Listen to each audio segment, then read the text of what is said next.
Buenas noches, muy buenas noches, bienvenidos a Makini. Hablemos de la tragedia haitiana y la solidaridad dominicana. Todo comenzó cuando la Comisión del Senado de la República de Haití exigió mediante carta al Poder Ejecutivo de esa nación disponer el retiro de las tropas dominicanas que habían viajado hasta allí para custodiar la ayuda humanitaria que el Estado dominicano había enviado a esa nación.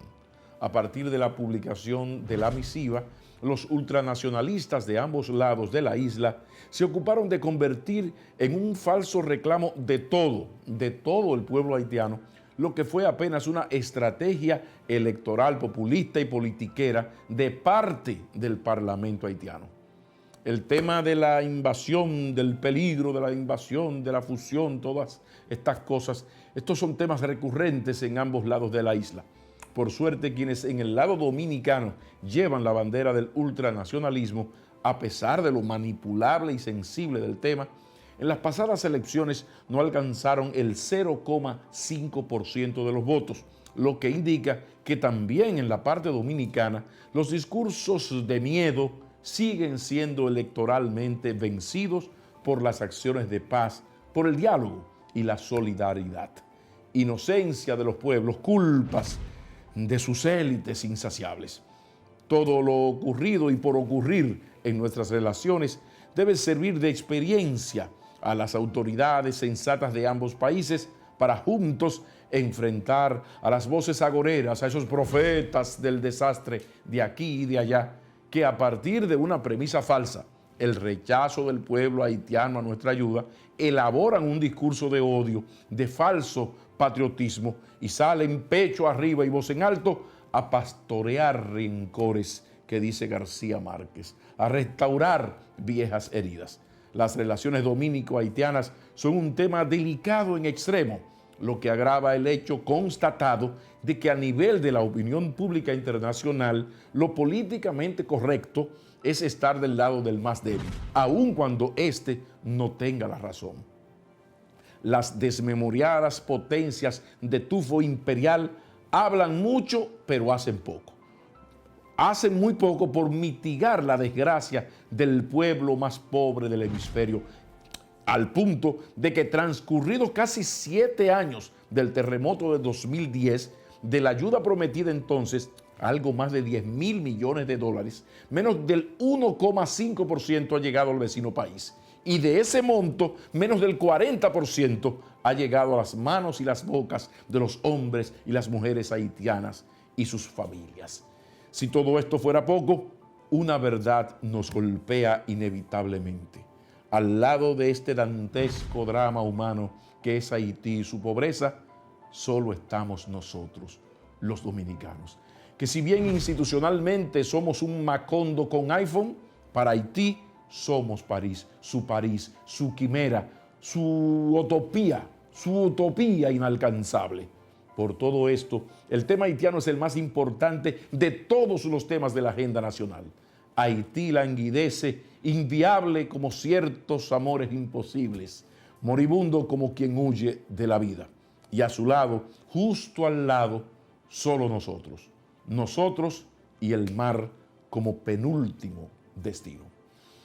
Vámonos a una pausa. Después de esa pausa, conversemos de empleo, de seguridad social y envejecientes sin pensión, de la posibilidad de un conflicto social. Hablemos con el presidente de la Confederación Nacional de la Unidad Sindical. ¿Por qué teme Pepe Abreu un estallido social en la República Dominicana? Ya regresamos después de la santa pausa y sus santos comerciales. No se vayan muy lejos. En el presupuesto de ley y gasto público no se contempla un aumento de sueldo ni para la policía ni para el reto de la empleomanía. Desde el Ministerio de Trabajo se pide la convocatoria del Comité de Salario y no se hace.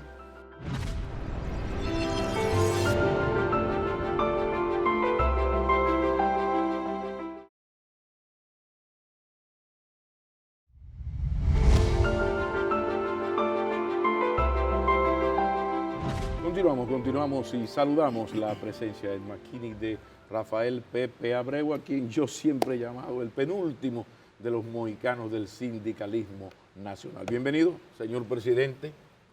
Bueno, Pablo, encantado de estar en McKinney como siempre ha sido.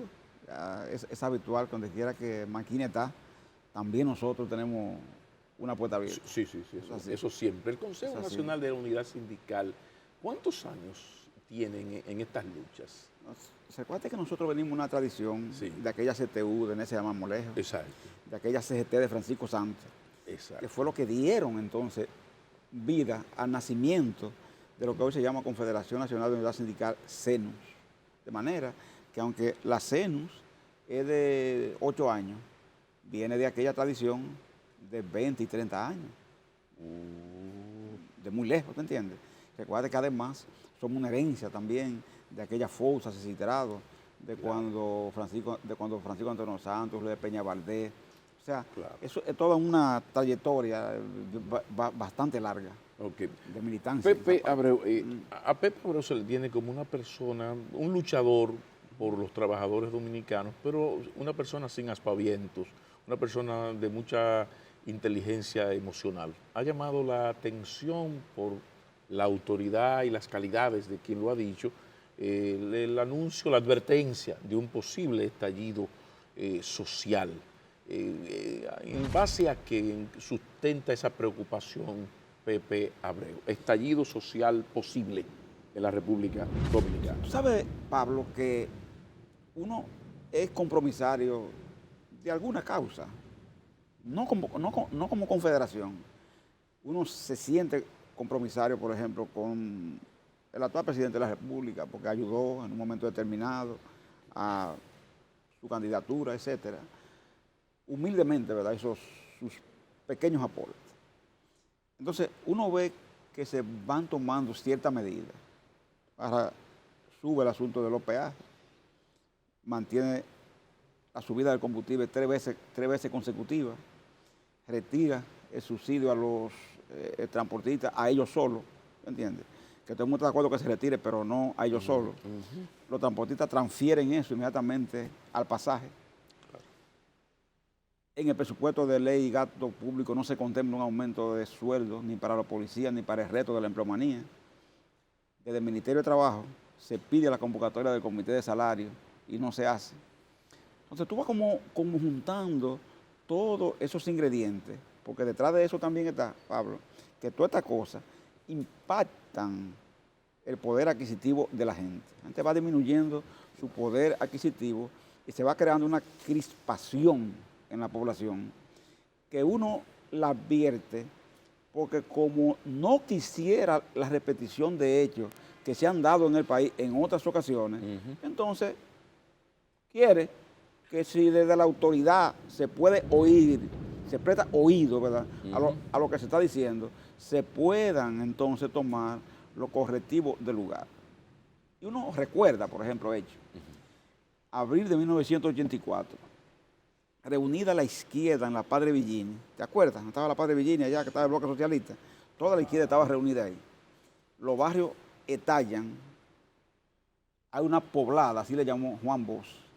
Y después de una Semana Santa, un acuerdo de stand-by con el Fondo Monetario, una alza de precios repentina. Las masas llegan a un nivel, Pablo, que controlan a la policía. Pero no hay cabeza de la rebelión.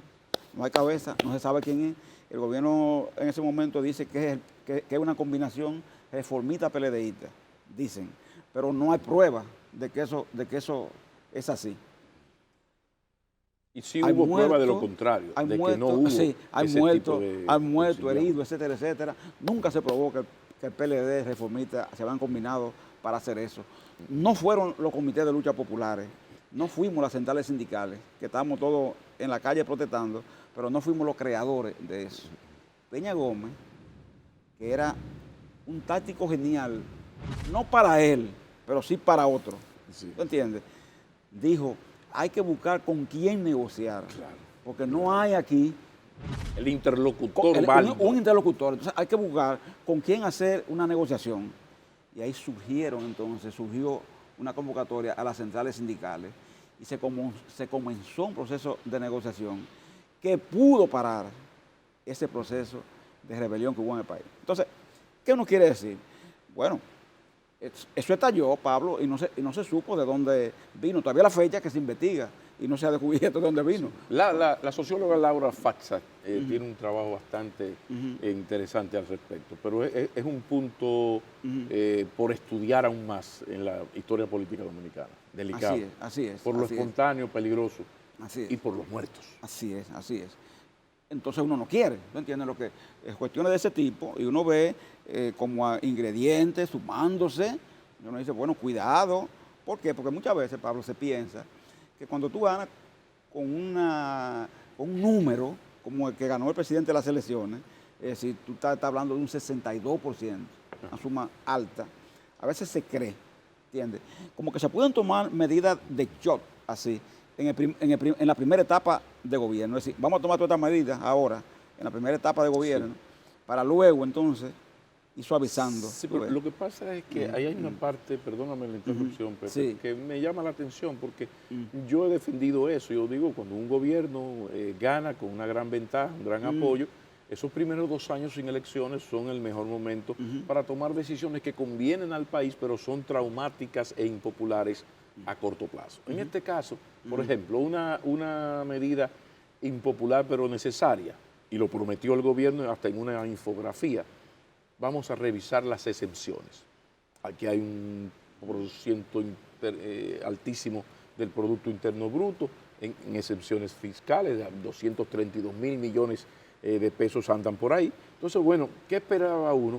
Que hubiese una reunión en Palacio con los técnicos correspondientes y vamos a revisar todas. Tú recuerdas aquel cuento de la Madre Superiora. Así Él es, dijo a así es, todas, así es, hermanas, así él es. dijo a todas. Así es, Entonces, así de es. repente, uno sospechaba que se iba a tomar esa decisión traumática, dura pero necesaria, revisar, que incluía a los transportistas. Decirle, no, mira, claro, esto fue claro, temporal, esto no va. claro, Ahora hay claro, otras claro, temporalidades en esas exenciones. Claro. Eso uno no acaba de Temporalidades, entenderlo. Pablo, que tienen 30 años. Gracias. Tienen 40 años. ¿Te ¿Qué entiendes?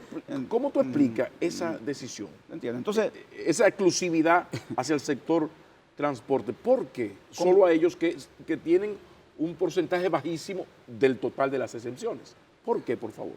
porque mira, Pablo, yo digo, por ejemplo, que se hace desde una visión que tiene, por ejemplo, la idea de que conviene siempre tomar ese tipo de acción de una manera selectiva que no busque lesionar, que no busque nunca lesionar a sectores que verdaderamente tienen un poder, que tienen un poder que es real.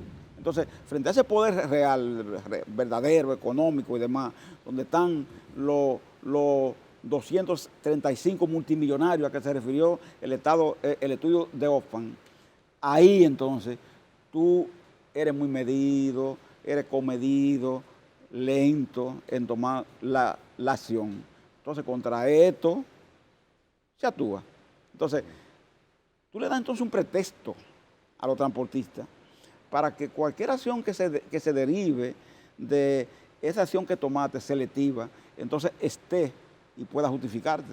En un asunto que si se hace como tú lo estás planteando, Pablo, pudo tener el respaldo unánime de la población, casi unánime, para no decir unánime, porque los afectados iban a rebelar contra ella, pero los afectados iban a ser una minoría si se incluyen a todas las exenciones que estaban ahí.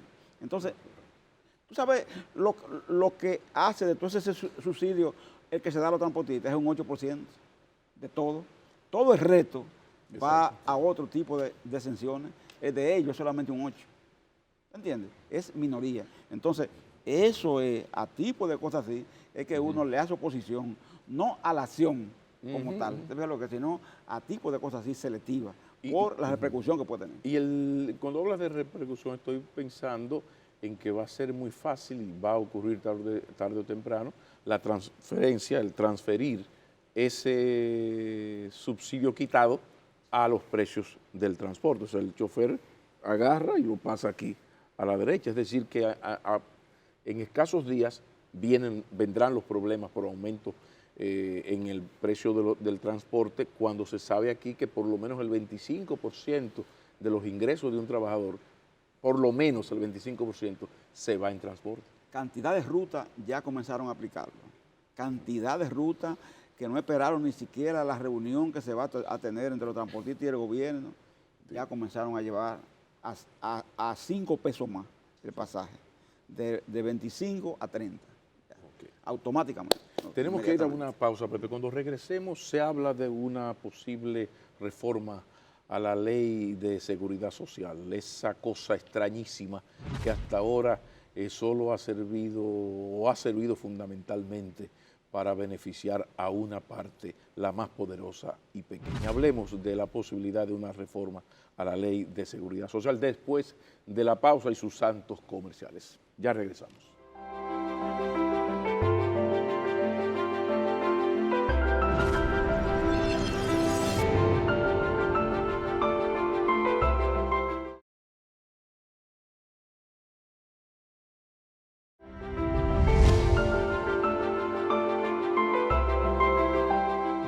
Continuamos esta conversación con el presidente de la Confederación Nacional de la Unidad Sindical, don Pepe Abreu. Posible modificación a la ley de seguridad social. ¿Qué debe ser y qué no debe ser modificado? ¿Qué es urgente modificar en esa ley? Tu valoración, que ya tiene 12, 13 años. La ley. Ya tiene 15. Nosotros tenemos que resolver, Pablo. En operación tiene 12. 12 en operación, sí. Sí. Tenemos que resolver el tema de la salud en esa ley. Esto no puede seguir de la manera en que está planteado. ¿Qué significa resolver el problema de la salud en la ley de seguridad social? Por ejemplo, Pablo, cuando a ti te dicen en una ley, los procedimientos delicados de lo que llaman enfermedades catastróficas tienen como asignación 1 millón de pesos. Cuando se agota ese millón, Pablo, lo que se dice es, bueno, si Pepe Abreu no tuvo posibilidad de buscar otras opciones para dar una respuesta a su problema de salud, entonces su destino es morir porque no puede estar, por ejemplo, en esta clínica. Exacto. No puede estar en esta clínica, no puede estar aquí, porque no tiene condiciones para estar aquí, porque ya se agotó ese millón. Se consumió.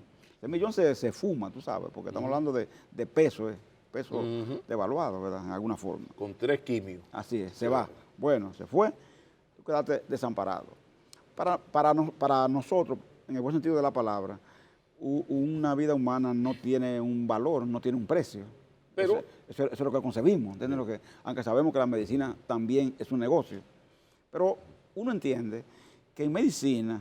Que es el pecado original. Claro, no todo el mundo, Pablo, tiene problemas catastróficos a la vez, por suerte. Por suerte, no es así.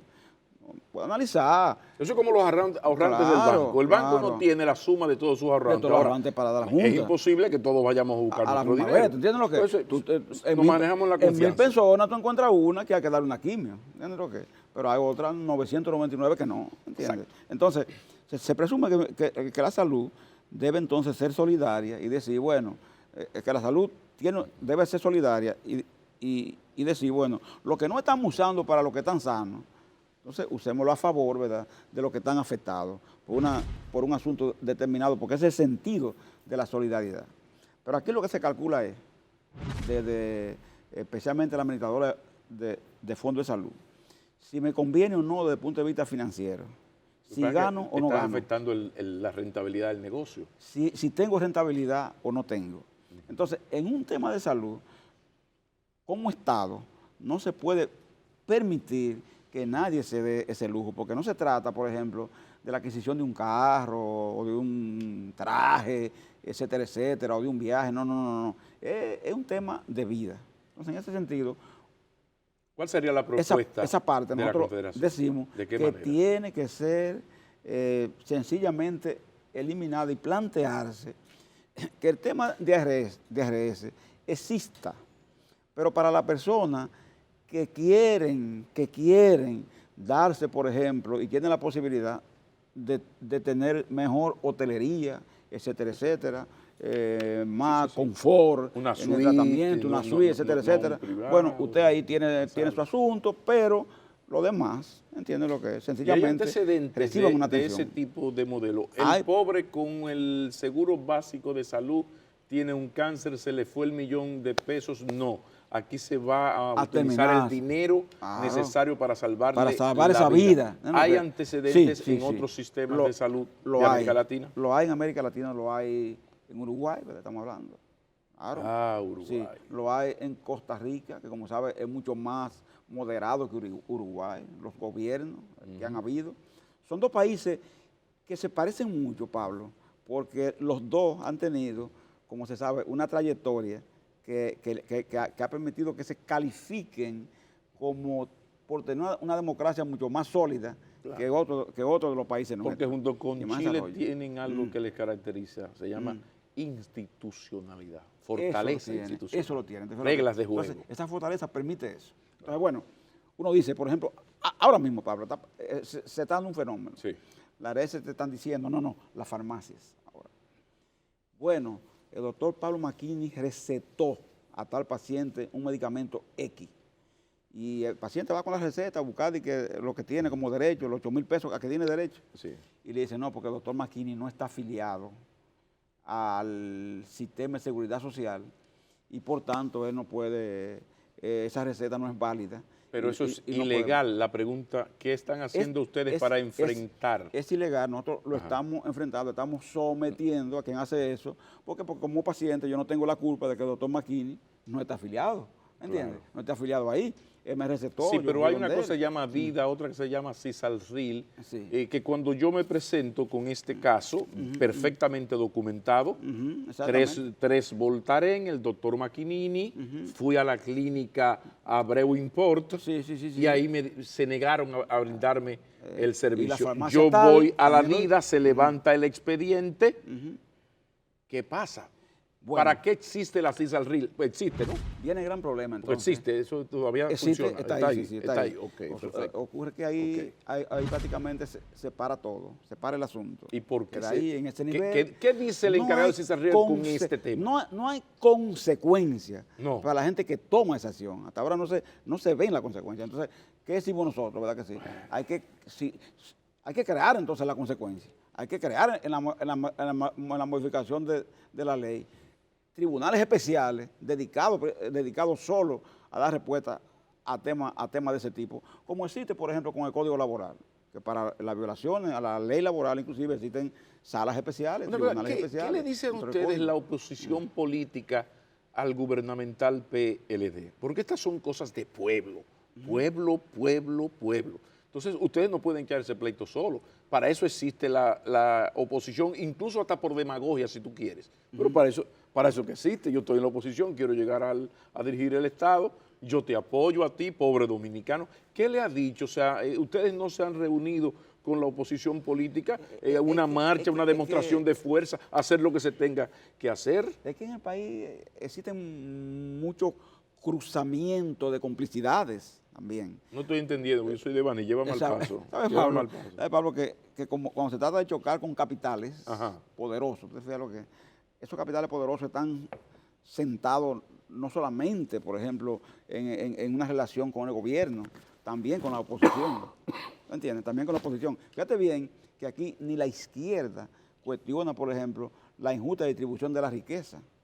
Aquí se cuestiona la corrupción, que está bien que se cuestione, de los gobiernos, de los senadores, de los Sí, políticos. pero cada etcétera. quien tenemos nuestro corrupto Claro, preferido. Preferido, ¿verdad? Pero cuando No se el trata- sistema corrupto no el sistema en el como, que vivimos. No el sistema como tal. Recuerda que en nuestro tiempo de izquierda, Pablo, tú eres más joven que yo, pero se hablaba mucho, era de distribución, ¿te acuerdas? De Sí, la sí. riqueza. Es decir, de esa acumulación que tenían poca mano de lo que producía el conjunto. ¿Y cómo resolver eso? Lo que pasa es que planteamos resolverlo como haciendo una revolución proletaria, ¿verdad? Que tomar el poder y entonces le quitar la riqueza a los que la tenían para distribuirla. Quizás eso no iba a dar ningún resultado, porque no lo dio tampoco en los sitios donde se instauró. ¿Te fijas? Pero era la visión de izquierda en ese tiempo. Ahora no. Ahora lo que te dice un tipo de izquierda es que él combate Pero esto la conecta. población desde el punto de vista Sí. gubernamental, pero no habla entonces de Ajá. cómo las riquezas están distribuidas. Pero De eso no entonces habla. esto conecta perfectamente con tu advertencia de estallido social, porque hay una orfandad del pueblo dominicano que puede votar al PRM, al PQD, al PLD, pero hay pueblo, y el pueblo tiene sus problemas, y el problema de cada quien es el más importante para cada cual. Así es, así Entonces, es. ¿hasta qué punto, con cosas como esta, que no hay por dónde agarrarla, que hieden, huele mal y no en Dinamarca, ¿no? Se está incitando a que de un momento a otro pase como el hombre pacífico, que no hay nada más peligroso que un hombre pacífico que perdió el control, que quizás fue lo que ocurrió aquel 23 de abril cuando la gente regresó de la Semana Santa y se encontró con esta barbaridad sin que nadie le explicara nada. ¿Cómo explicar y cómo desmontar estas mafias? Porque por lo que estamos hablando aquí hay unas mafias empresariales enquistadas no solo en el partido de gobierno y en el gobierno, sino también en la misma oposición política que tiene los votos en términos cuantitativos, en términos electorales. Entonces, después de la pausa, yo quiero que entremos un poco a profundizar en esto, hacia dónde vamos, porque uno ve un sistema totalmente injusto, evidentemente demostrable que es injusto, abusivo, pero al mismo tiempo no ve una reacción ni del gobierno y de lo que es peor, ni de la oposición. ¿Reaccionará tarde o temprano el pueblo dominicano? Después de la pausa.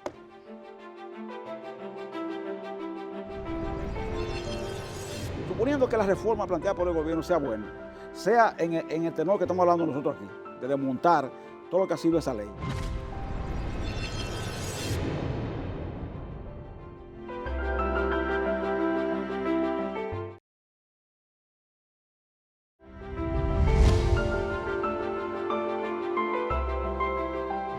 Entonces, Pepe Abreu, ¿hacia dónde vamos a partir de lo conversado en el pasado segmento? Porque lo mucho hasta Dios lo ve.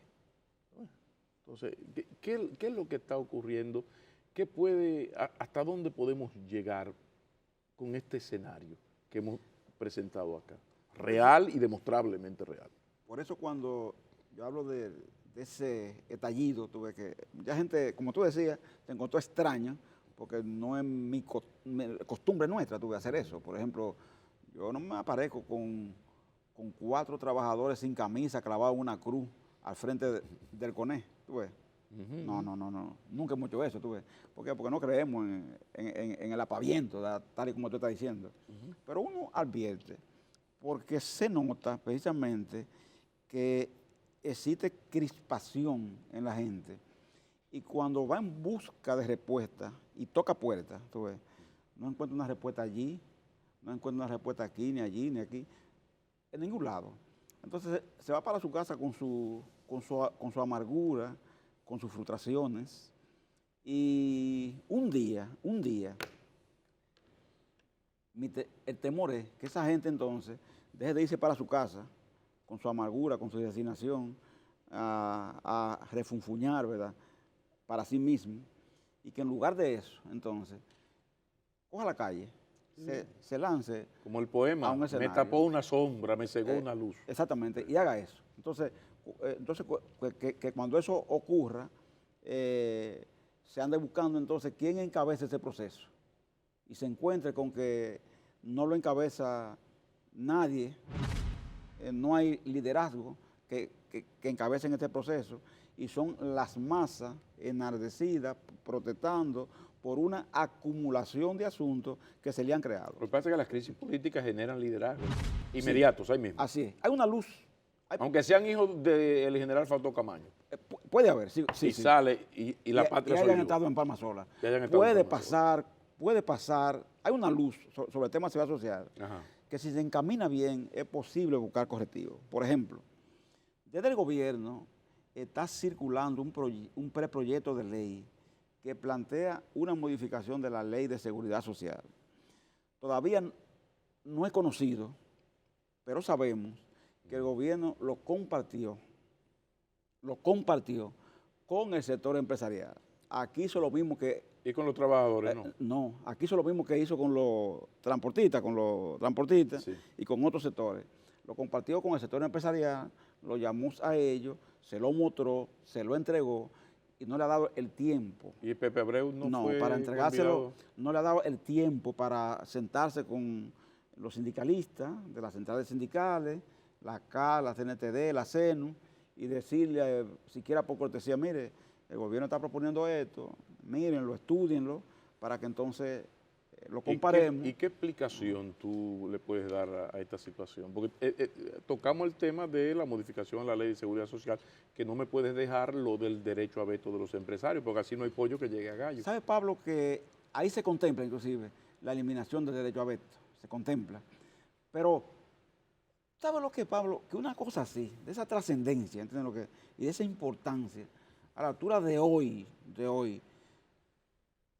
las centrales sindicales no pueden decir que ese documento oficialmente lo han recibido. Sí, no, espérate. Detente ahí, animal feroz. Vamos al paso. Sí. O sea, hay un proyecto de modificación de la Ley de Seguridad Social. Así es. Que ya fue compartido con el sector y se le entregó, empleador. Y se le entregó a ellos. Se le entregó a ellos. Han pasado los días y esta es la hora donde el sector trabajador, el sector de los empleados, el sector sindical, ni siquiera, porque el presidente de la Confederación de Unidad Sindical es una persona cercana al gobierno, que ni siquiera es que estamos diciendo, no, que este es un termocefálico, quemador de gomas, de vocación terrorista, o sea, ni siquiera a una confederación como la de ustedes, que contigo a la cabeza ha hecho su trabajo y hace sus exigencias y defiende sus intereses con una educación y una corrección cívica ciudadana del carajo, se le ha entregado.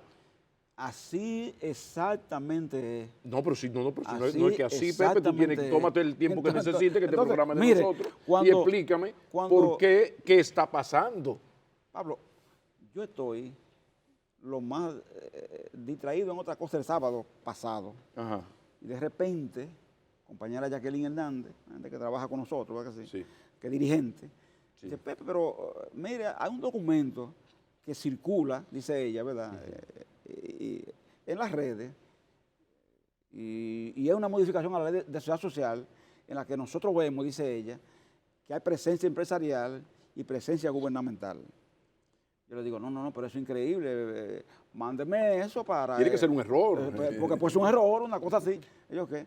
Pablo, cuando yo veo aquello, es todo un proyecto de ley, donde están todos tus amigos, incluido una buena moza que tú siempre me hablas de ella, muy bien.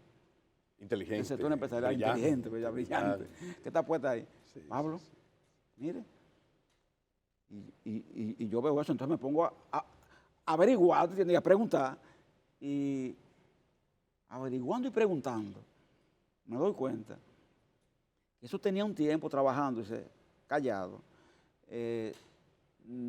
Después de terminado ya ese proyecto de ley, una comisión gubernamental, entonces ellos decidieron llamar al sector empresarial y decirle, mira, esto es lo que nosotros como gobierno estamos pero ellos tienen tu teléfono, porque a veces los celulares se descargan. Y mi correo. Una de las patas de tripartismo son los empresarios. Sí, pero que a veces la otra los es el email, gobierno. Por ejemplo, cuando ves Pepe, ese Pepe era mayúscula, esa P, no iba, y ¿verdad? no llegó. Entonces, la otra es la parte sindical, esa es la base del tripartismo de OIT. ¿Entiendes? Y los que estaban ahí, por supuesto, saben muy bien que eso es así. Pablo, hoy, estamos hablando aquí en este programa, hoy. Sí. Y todavía a esta fecha, pese a que inclusive se ha hasta denunciado eso, no ha habido quien desde esa comisión gubernamental se haya acercado a dar una explicación sobre ese hecho. Entonces, esas son de las cosas, ¿verdad?, que tú te preguntas, ¿por qué pasan? Porque, oye, Pablo, lo que se da con eso. Sí. Suponiendo que la reforma planteada por el gobierno sea buena, sea en el tenor que estamos hablando nosotros aquí, de desmontar todo lo que ha sido esa ley. Pero el secretismo genera sospechas. Inmediatamente tú haces eso. Pero además que es imposible, inmoral, antiético, el tú modificar una ley sin una de las partes fundamentales, una de las tres partes fundamentales. ¿Se entiende lo que? Entonces, inmediatamente eso te genera un descrédito. Pero qué extraño. De la propia reforma y la gente por supuesto, eso ha creado una conmoción en el movimiento sindical, ¿entiendes? Que se pregunta, pero ¿cómo es posible? Lo que tú dices, ¿cómo es posible que a nosotros se nos haga esto? Que hemos sido personas cercanas, en un momento determinado, muchos de nosotros, aliados, se puede decir que consecuentes con el gobierno, ¿verdad? Que se haga una cosa así, porque el secretismo. Porque incluso en hacerlo. términos personales el presidente de la Confederación llamó a Danilo Medina la mejor opción que tenía el pueblo dominicano en las pasadas elecciones. O sea, tú eres así es. Incluso una persona que le dio esa mano amiga al presidente, es decir, una persona que además de tus calidades merece ese respeto. Bueno, la verdad es que uno se siente por lo menos con el derecho, ¿verdad?, de decir, coño, espérate. Sí, no, porque como te digo, aquí hay un movimiento social de vocación terrorista peligroso, que uno apoya las demandas, pero no los métodos de lucha. Ese no es el caso de ustedes. Entonces, ¿qué está pasando? Somos gente que cuando vamos a Palacio y va un grupo, vamos en visita. Estamos anunciando una visita al Palacio, no una marcha. Que es lo ideal, y se sientan pacífica. horas y horas a discutir. Usted comprende lo que a discutir, a hablar. Como se debe. Mira lo bien que le quedó al gobierno y al Colegio Médico Dominicano. Ese acuerdo, varios meses de discusión. Claro, y al final se llega ahí. Porque en definitiva, todo termina ahí. En definitiva, todo termina ahí. Porque lo otro sí es terrible. Hasta la guerrilla colombiana, después de 52 años, está terminando en una mesa, ¿entiendes? Claro, en definitiva es así. Lo que pasa es que nosotros... La gente preferimos muchas veces complejizar la cosa, derramar sangre y después sentarnos, cuando lo podemos hacer antes, ¿entiendes lo que es? Entonces, en ese sentido, yo espero, Pablo, es lo que espero,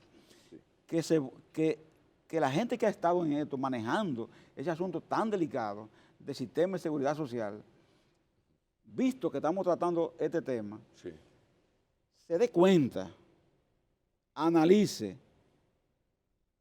qué el impacto negativo que ha causado su acción y que como todavía está a tiempo de corregirla, ¿entiendes?, vuelva sobre su paso y convoque a quienes tiene que convocar. Pues mira, Pepe Abreu, hoy es sábado, son casi las 12 de la medianoche. Yo el próximo lunes inicio como comentarista del programa El Sol de la Mañana. Estuve hasta hace una semana en El Sol de la Tarde. Entonces yo me voy a ocupar de pedirle a producción del programa, solicitarle que a ti se te localice, porque yo quiero darle al señor gobierno este fin de semana y a nuestra amiga común también, para que reaccione y al movimiento sindical se le dé participación en esto. Del Sol de la Mañana yo lo voy a sugerir el lunes, para que a ti se te llame y nos des la buena nueva de que dentro de poco las tres partes se van a sentar a dialogar. Que se encontró el correo y el teléfono de Pepe Abreu y se le pudo llamar. Exactamente. Como se le llamaba en otras ocasiones. Porque era ocasiones. 829, fue que te estaban llamando al 809. Pero verdad, que se encontró al fin y se le pudo llamar. Que así sea. Todo un placer conversar con el presidente de la Confederación de la Unidad Sindical, don Pepe Abreu, el penúltimo de los mohicanos del sindicalismo nacional. Terminamos aquí, ni un minuto más. Gracias por su generosa compañía. Muy